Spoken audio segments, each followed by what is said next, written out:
Don't you know I sit around with my head hanging down, and I wonder who's loving you.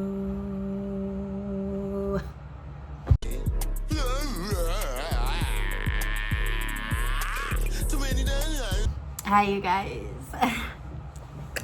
And this man just be calling me, y'all. Hold on 1 second. But yeah. Hi, you guys, and welcome back to my channel. Thank you for liking, subscribing, being here, being you, be the best you. There's only one of you here. Thank you for spending your time with me and for being a part of my dream and my journey. Yeah, I be forgetting my intro. As many times as I've done it, I be forgetting it. But yes. Hi guys, today I'm back with another quick book review on the Reformatory. I think that's how you pronounce it, Reformatory, or that's how I was pronouncing it in my head. And it's by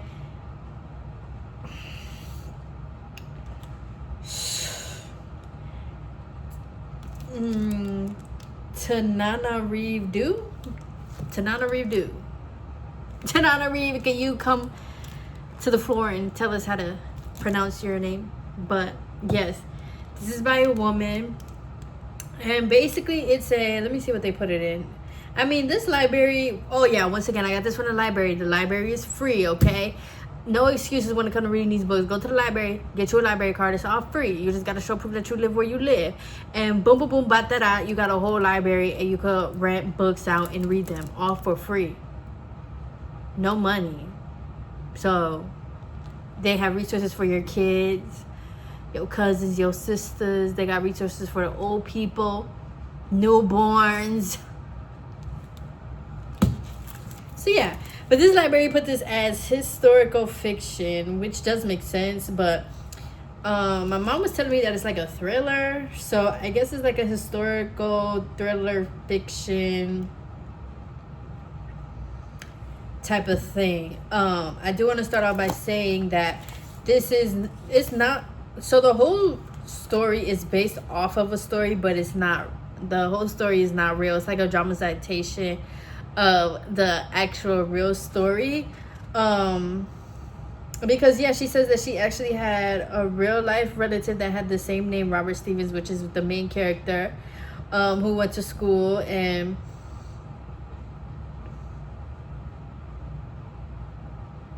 some shit happened. Because basically, let's get into the book. It'll all make sense. I was like, let me start with that because I think it's pretty cool that like she just changed it around and like exaggerated more in this story. But yeah, I did enjoy this book so much. I would definitely read it again. This is a book about a 12-year-old boy named Robert Stevens. They call him Robbie, and he also has a dad. Well, he's a junior. The 12-year-old boy is a junior, and then his dad is also Robert Stevens. And then he has a sister, Gloria Stevens. And y'all, that shit was so funny because when I kept reading Gloria in terms of the book, I kept reading it as Glorilla. I know, y'all. I need to get off the phone. I know.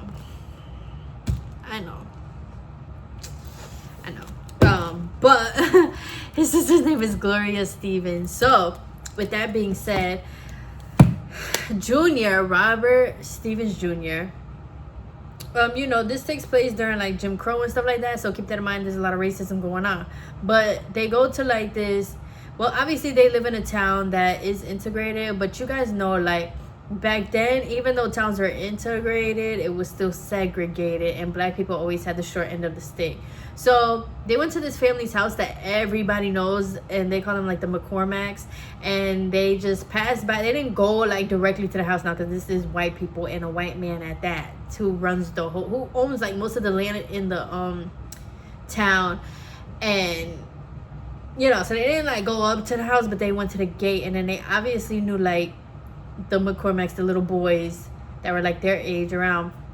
And one of the boys was hitting on Robert's sister, and he was hitting on her, mind you, white boy, black girl, Jim Crow times, and he's hitting on her, and he's low-key not being disrespectful, but just kind of like, you know, like he really think he the shit, like I should just come with you because you white.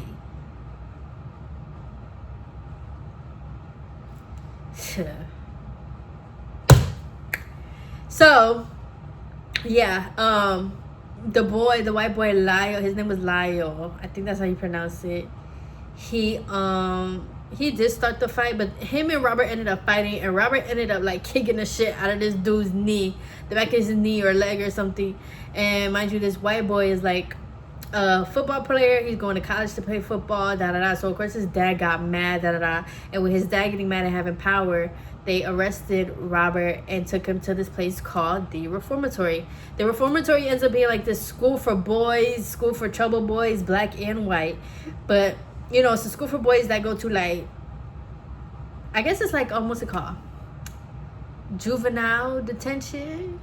Juvie? Yeah, I guess it's kind of like juvie. But a little worse, because once again, this is in the old times. So he ends up going to this reformatory, and obviously being there, and especially being like a black boy and everything like that, like, he had to really listen. And the other thing with this, and what makes it a thriller, is that there are ghosts at this school, because the superintendent of the school, Superintendent Haddock, was killing boys. So their ghosts and stuff are at this school. But just like with any other spiritual gift, you have to have the gift to see these ghosts, because some of the boys see the ghosts and some of them do not. But Robert, baby, he be seeing them ghosts. And they be like, he sees them because he's so young. So obviously, because he's young, he's able to see them better than other people, and especially the older people. But he can see these ghosts, he can talk to them, and he basically ends up being like a ghost catcher for Superintendent Haddock, because Superintendent Haddock wants to catch all these ghosts and wants to put them in this jar or whatever, because he doesn't want the truth to come out about what he really did at this school. He was setting boys on fire, he was killing boys, obviously. And then another thing is too, you know, they have all these different punishments. So they had like the fun house that they called it, where they whip boys with a whip. Yeah. You know, y'all, I truly have grown. Because when I be reading stories like this, like, yeah, I still be a little mad. I still be a little, let's go outside. But I don't be so angry like I used. Like, I used to be angry, and that shit would fuck with me all day. Like, the ancestors would just be in my mind, like. But now I'm able to read things, see things, and just get a little mad, breathe, you know, take a break, get back to my life, you know, come back. I just wanted to say that. Because I hate whipping. I hate that. I hate whipping. And he's whipping little boys, and he's whipping them a good 15 to 50 times. So yeah, then they have this other punishment called the box, which is basically where they put these boys in a box, literally, and there's nothing in this box, like no air, no food, no water. You're just in this hot ass box, like you're literally in a casket. So yeah, Superintendent Haddock was doing like all that kind of stuff to boys, and of course some boys died. When the boys would run away, they also trained and had dogs to eat these boys, kill these boys. Obviously he killed them, and then he had like workers and everything like that, and he just wanted everybody, you know, typical white man type of shit. He just wanted everybody to go along with him, and da. So Superintendent Haddock obviously learns that Robert can see these ghosts, and they call him Haints in the book. But he obviously knows that, and he's like, okay, like, you're gonna do this for me, and then I'm gonna get you early release, because he gets sentenced there for 6 months. You're gonna get early release. And yeah, then they found out he had this friend. What was the friend's name?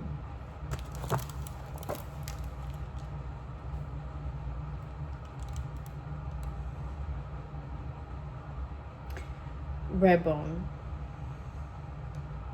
Yes, his friend's nickname was Redbone. So they was like, you know, if you don't do what we saying, you want to play and all that stuff, like, something's going to happen to Redbone. And something does end up happening to Redbone, because obviously with him talking to ghosts and stuff, the ghosts are telling him, like, what really happened.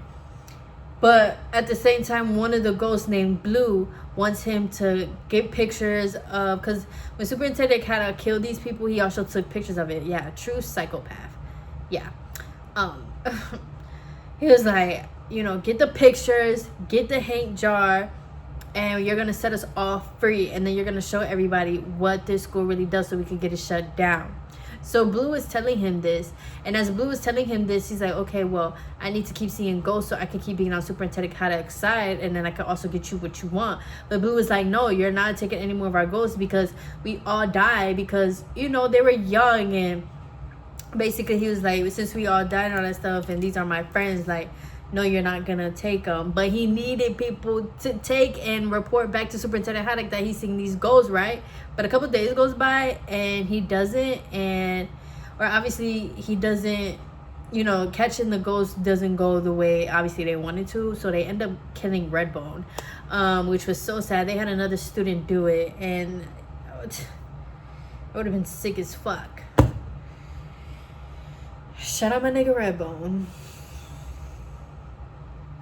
So yeah, then as all of this is going on with Robert in the reformatory, and he also could see like his mom's ghost and everything like that, and he could kind of tell that his mom is with him and everything like that. So as he's going through that, his sister, let me start with his dad. His dad is in Chicago because his dad was like one of those people who like stand up, and you know, he's like, and they also reported, or there was like a report, another white woman lying, saying that he raped her and he beat her. The whole time it was her own little boyfriend. And so Robert just went up to Chicago because, you know, he was wanted and all that stuff. And obviously with raping a white woman, even if it's allegations, like obviously the whole town wants you dead. So he had to go to Chicago. So he was in Chicago the whole time as all of this is going on. And remember, this is back in the day, so they don't really have like just quick texting and all that stuff. Even when the dad called the house and everything, like they could tell, like everything was obviously recorded and listened to, so they knew like, oh. So yeah, now to Gloria. She is obviously his sister, his older sister, and this whole time she is trying to get him out of this reformatory. Like she feeling bad too, because she like, damn, I should have never brought this boy over to the McCormick house. I should have known it was bad news, like, you know, white people, boom boom boom. So she's trying to get him out though, like, and she's doing everything. She don't call it NAACP. She like, I need one of y'all to come represent my brother. Then they went to like the courthouse, mind you, and she bold as fuck, and I know that's right, but she went to the courthouse in broad daylight trying to get her brother free. You know, mind you, while her dad is on the run for raping a white woman. So she's doing everything that she can. She done asked, like, she even worked for this lady cleaning her home and everything. She even asked, oh, it's raining outside. I was like, what is that sound? It sounds like somebody's taking a shower. Like, but yeah, she even asked like her employer and everything, the lady whose house she was cleaning, like, I need help, like, help me, I need money, like, my family has done so much for you and all this stuff. So yeah, she's like doing everything, pulling everything out that she can do, until eventually it comes to a point that they're just gonna break him out and he's gonna have to run away from that school. So they come up with a plan and they get him to run away, and he goes with the plan and everything. And of course the ghost Blue and everything was like all up in that shit too.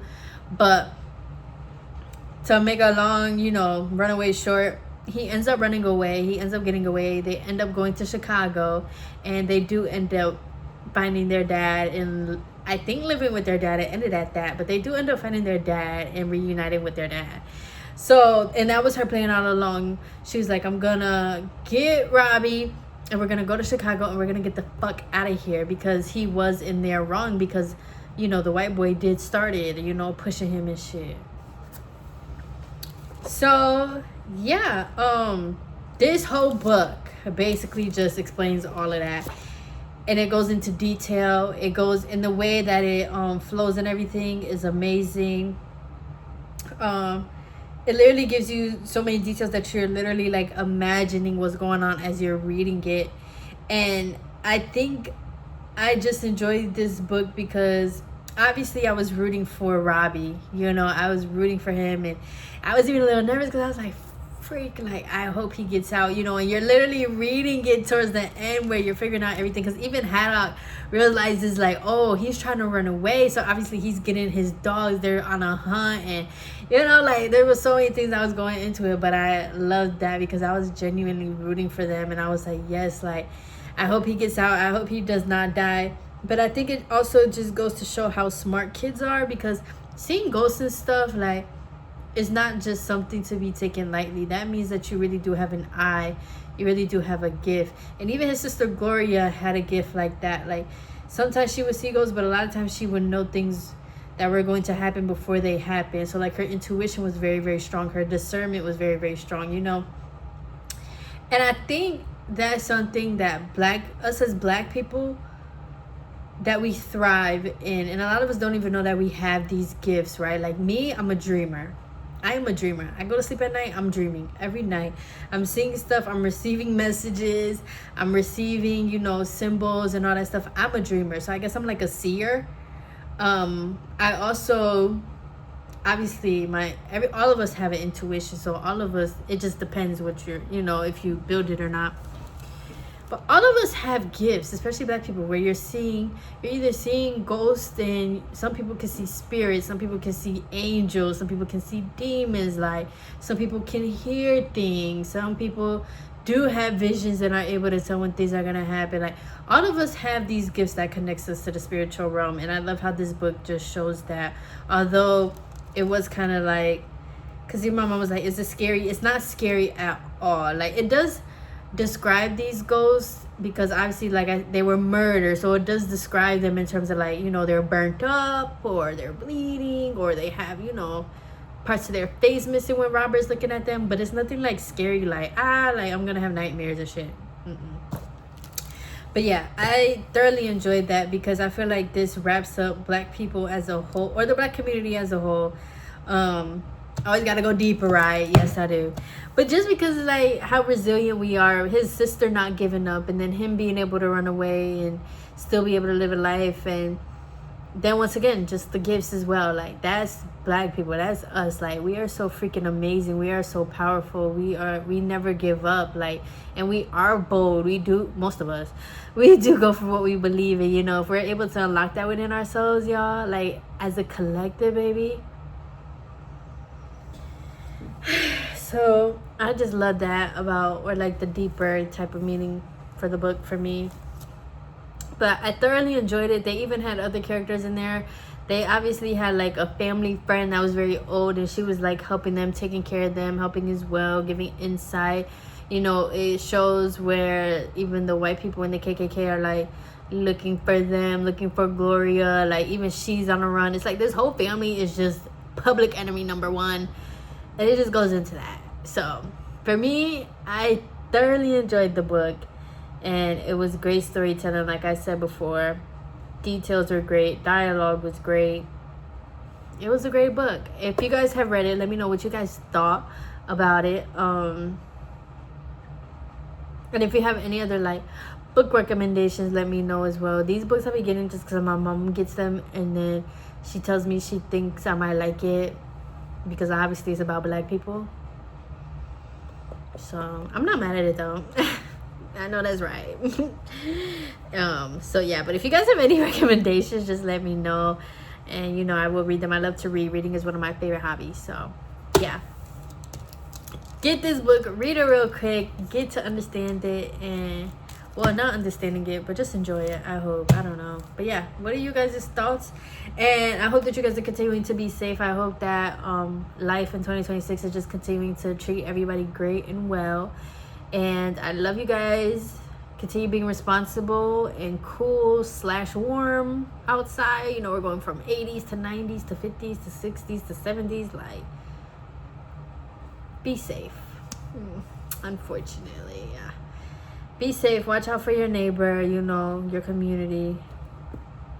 It's about that time. I love you guys. Bye.